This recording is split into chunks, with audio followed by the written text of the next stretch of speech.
दंडवत प्रणाम सुप्रभात सकल के जानाई आमार आंतरिक भालोबासा ओ अभिनंदन। प्रत्येक दिने ने आजो आपनादेर काछे चले एलाम भगवत दर्शन निये। चलुन सर्वप्रथम आमरा गुरु दर्शन बा वैष्णव दर्शन करले आमादेर कि हबे? वैष्णव दर्शन करले आमादेर गंगा स्नानेर समतुल्य फल आमादेर लाभ हय। ताई आमरा देरी ना करे आमरा वैष्णव दर्शन करे निই। आमादेर गुरु तीर्थ गोस्वामी महाराज एवं सुंदर रयेছে नाट्य मंदिर, सुंदर सिंगार रयेছেন এবং ভক্তগণ আছেন। তো ধীরে ধীরে আমরা বেশি কথা না বাড়িয়ে আমরা ধীরে ধীরে ভগবত দর্শন করতে থাকব। আমাদের জগন্নাথ রয়েছে, রাধাকৃষ্ণ মহাপ্রভু রয়েছে এবং নৃসিংহদেব রয়েছে, সেগুলো আমরা একে একে সব দর্শন করে নেব। চলুন দর্শন করে নিই। প্রথমে রয়েছে আমাদের জগন্নাথ দেব, জগন্নাথ বলরাম এবং সুভদ্রা বোন।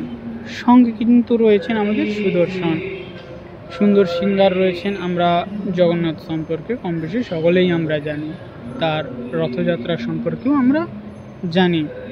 তো চলুন আমরা গিরিধারী গোপীনাথকে আমরা দর্শন করে নিই। এরপরে রয়েছে আমাদের রাধা কৃষ্ণ মহাপ্রভু।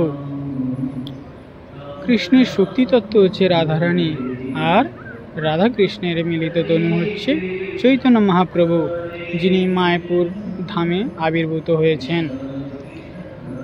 এবং রয়েছেন গৌরনীতায়, সঙ্গে রয়েছেন আমাদের গুরুবর্গরা। গুরুবর্গদেরকে বলা হয় গোপী, সেই গোপীবর্গরাই কিন্তু গুরু রূপে এসেছেন। তো চলুন এবার আমরা দর্শন করি নৃসিংহদেব। নৃসিংহদেব রয়েছেন, সঙ্গে রয়েছেন প্রহ্লাদ মহারাজ আর গোপাল রয়েছেন, এবং রয়েছেন তুলসী মহারানী, কৃষ্ণ প্রেয়সী তুলসী, যার বিনা কখনো ভোগ হয় না। তাই সকলে মিলে আমরা বলি বৃন্দা দেবী তুলসী। জয় নৃসিংহদেব, জয় জয় জগন্নাথ বলরাম সুভদ্রা। হরে কৃষ্ণ, রাধে রাধে।